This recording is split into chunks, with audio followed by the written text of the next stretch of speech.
ladies and gentlemen, friends. Welcome to the video series on the guiding principles on internal displacement, why and how they matter.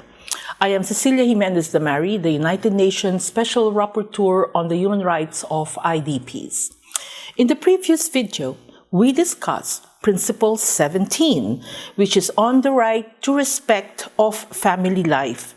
In this upcoming video, while remaining in the same section concerning protection during displacement, we actually start a discussion on economic, social, cultural rights, which also pertain to internally displaced persons.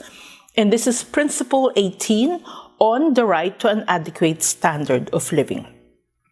Please have a copy of the guiding principles with you at hand. Principle 18. Paragraph 1, all internally displaced persons have the right to an adequate standard of living.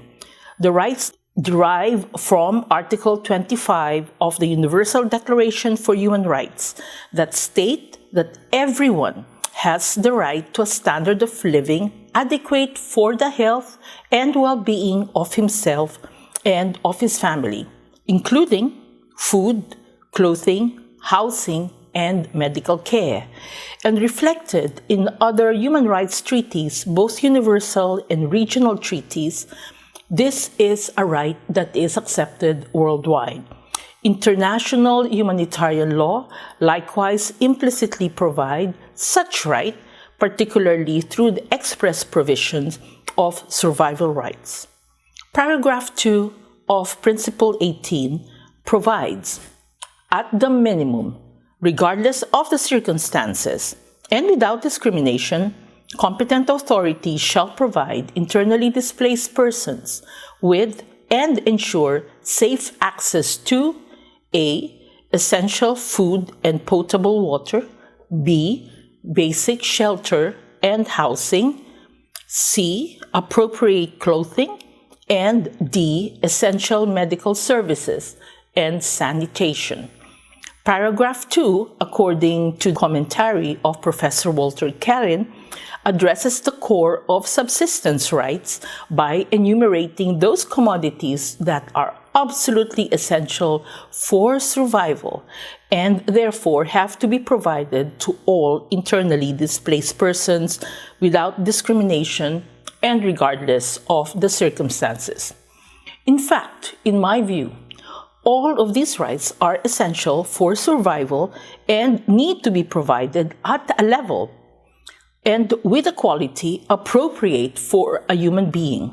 In other words, provision and availability per se, however, are not sufficient. Treaty law interpretation has provided that rights holders, in this case internally displaced persons, have to have effective access to these basic rights, and that, moreover, they have to be adequate and appropriate. Paragraph 3 provides that special effort should be made to ensure the full participation of women in the planning and distribution of these basic supplies. This is another important IDP participation principle in the guiding principle, and this time focus on the participation of IDP women. Provision of the principle derives from equality and non-discrimination, where special attention is given to the role of women in order to prevent discrimination against them.